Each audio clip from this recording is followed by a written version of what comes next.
Yeah, I felt like the first two sets were kind of up and down on both of our ends. I think like I played a little bit better the first set. She played a little bit better the second set. It wasn't much, but I don't really think we were playing at the greatest level. But at the same time, it makes it hard to get a rhythm. And I don't know. The third set, I think I just found my range on my returns a little bit. Was able to really pressure her on her serve, and then continue to serve pretty well. And yeah, just find some momentum there early in the third to really get the crowd behind me and to pull out the set. Beautiful. Congratulations once again. David. Hi, Jess. David Kane, Tennis.com. It seems like Elina is playing different tennis, more aggressive tennis since she's come back and had the baby. You've played her twice now. I'm wondering if the challenges of playing her are different now than when you played her maybe in 2021. Yeah, I feel like she's playing probably, a little bit more aggressive, probably going after her forehand a little bit more. She's still moving very well and still, I think, playing her game, though, at the same time, just being a little bit more aggressive at certain times. But I also feel like, I don't know, I feel like she's kind of come back with a little bit of a reset. I felt like the last few times maybe I played her before she had her baby, she seemed like a little run down, I feel like. So I think, I don't know, maybe her getting pregnant, it was like good timing for her to kind of go back and reset and I don't know, sometimes that's what you need and that's what players do. And I think we've seen that with Wozniacki and several other girls that have had a baby. It's a nice reset, but yeah, definitely playing a little bit more aggressive, but I think at the same time, still her game. So it makes it very tough because you're not really quite sure what to do as much maybe as before. Okay. Brian, do you have a question? Yeah. Brian Mahoney, Associated Press. You were telling the story after the match about you and Madison, noticing you kept being in the same part of the draws. Do you guys not do that tennis superstition thing where you don't look at the draw, or? Oh, clearly not. Clearly not, because we were talking about it as soon as the draw came out. But yeah, I always look. I'm not superstitious at all. I don't think she. It seems like she looks because she seemed to have known. So yeah, I guess we're not those superstitious type of people.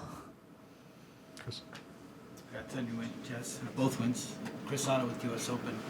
Your talk with Stubbsy the other night at the end of the match, talking about playing mixed. By the way, congrats on that win as well. Inspired me to think about the people who are triple threats and maybe write about that a little bit. So I wonder if you could elaborate a little more, maybe tell me if there are any interesting stories or interesting challenges that you've run into over the years when you have decided to play all three, maybe scheduling conflicts or some fun stories that you might have. Definitely scheduling is always one of them. Like US Open, we had so many rain delays that I virtually was kind of forced to pull out because there was just no way we were going to sit there, and I was going to be like first on or something like at noon the next day, and it was already like 7:30, and we were still waiting to play mixed after my, I don't know, singles or doubles. And that's when you kind of just are forced to have that happen. But that was just because of the rain with all the delays we kept getting there.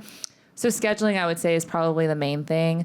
And also physically, I mean, how you're feeling and stuff is also part of it. I feel like mixed to me is just a fun way to go out there and be able to compete. And I think as long as you're feeling okay physically, and the schedule isn't horrible at the time, then I don't know. I enjoy it. I think it's fun. I much rather do that than anything else.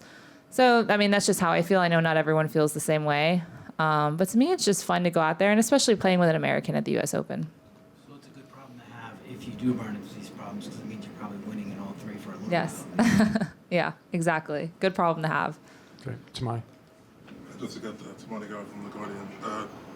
Just wondering, I was talking to Derek Asakina the other day, and she was saying at this point so many players are exhausted and just tired after such a long year.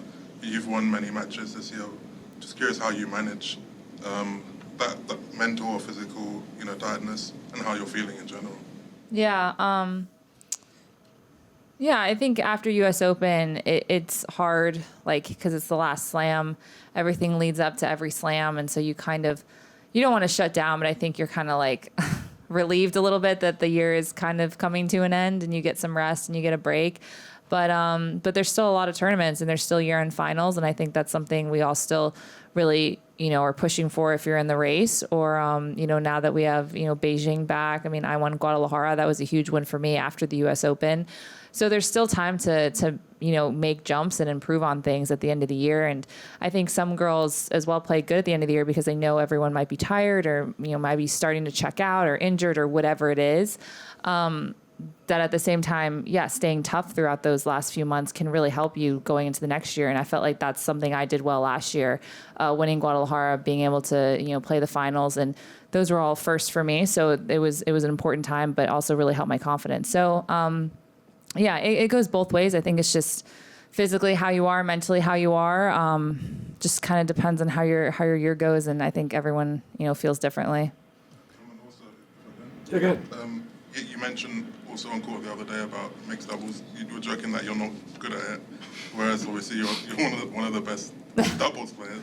Yeah. What are the differences between mixed and women's doubles, and how different? I was starting to question after Austin and I lost first round again. I think at the French was the last time I played, and I was just like, maybe we just don't play well together. Like maybe we just. But he was like number one or something. Like we were the 1 seed. I was like, maybe we're just not a good fit. Like I don't know. But I think it's totally different when you're playing against a guy. Although I did have a good mixed record at United Cup, so I don't know. Maybe it's him. No, I'm just kidding. It's definitely not. No, it's just different. I think for him too. Like we were talking about this, where he feels like in mixed he has to do a lot because he wants to help me out.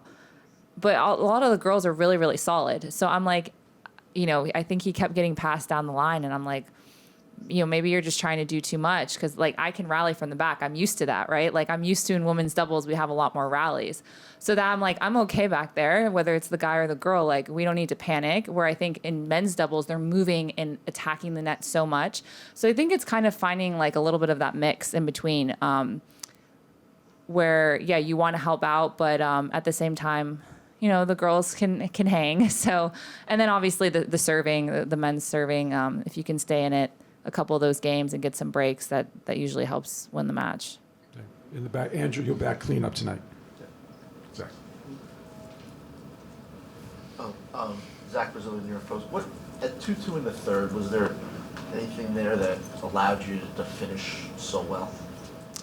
I don't know. Was I who was serving? I don't even know. She was serving. She was serving. I broke that game. Yeah. Well, obviously I won 6-2. I don't know. I think I started stepping in on my returns and committed to playing aggressive, and I felt like if I could keep pressuring her with my returns, that I could get her serve to break down, or maybe I would get a double fault, or maybe I could hit a good return where she'd feel pressure on the first ball.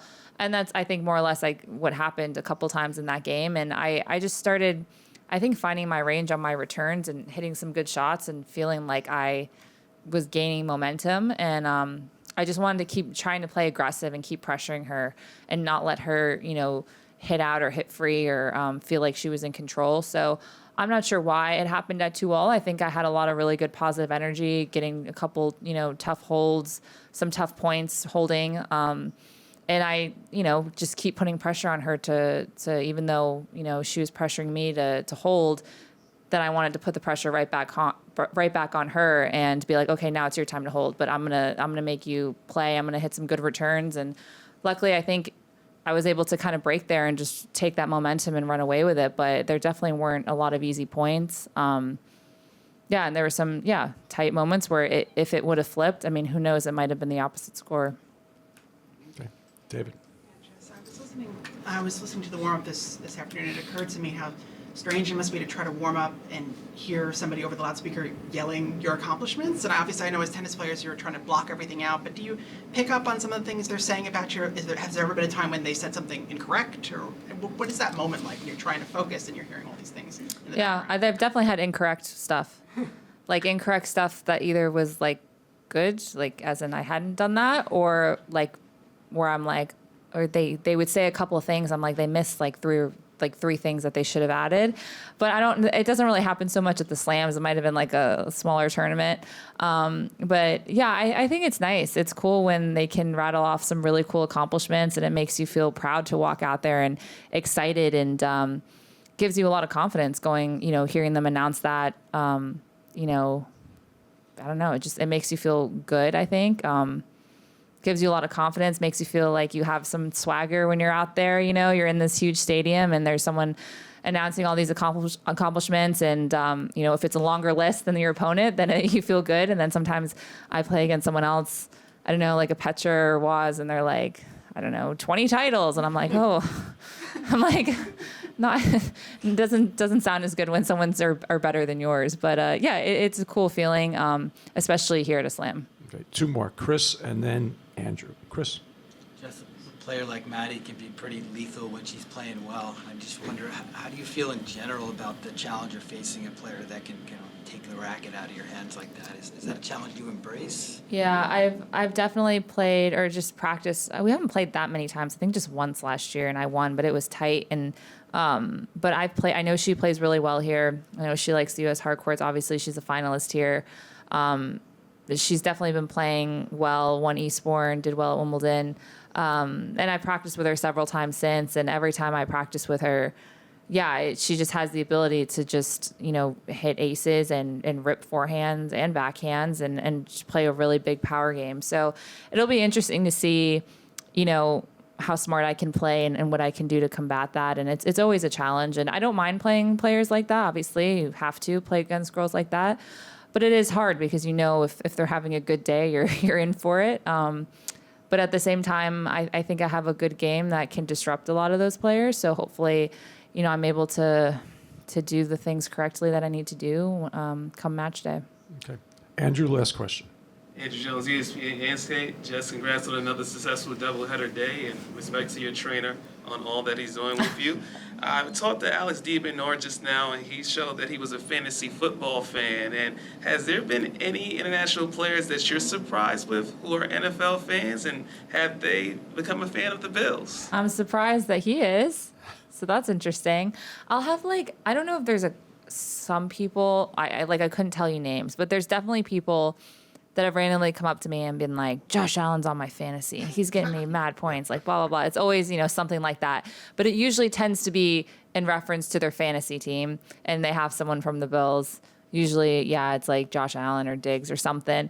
So it's pretty funny because I will have no idea that they're, you know, an NFL football fan, and being international as well. Like a couple coaches have come up to me and said the same thing. And I think it's cool. I need to work on getting more players, to become Bills fans, because I think a lot of them just don't watch American football. So I need to be kind of, you know, getting in there and getting some more fans, because I'm just like, okay, great. You can, I forget who it was the other day. I was like, you can just be a fan of the Bills. Like, it's already done. Like, you don't need to try and go anywhere else. Like, you have a reason. So, yeah, it's cool. But definitely more of the American guys are obviously the ones that are, you know, like really ready, including my coach, ready for football season to start.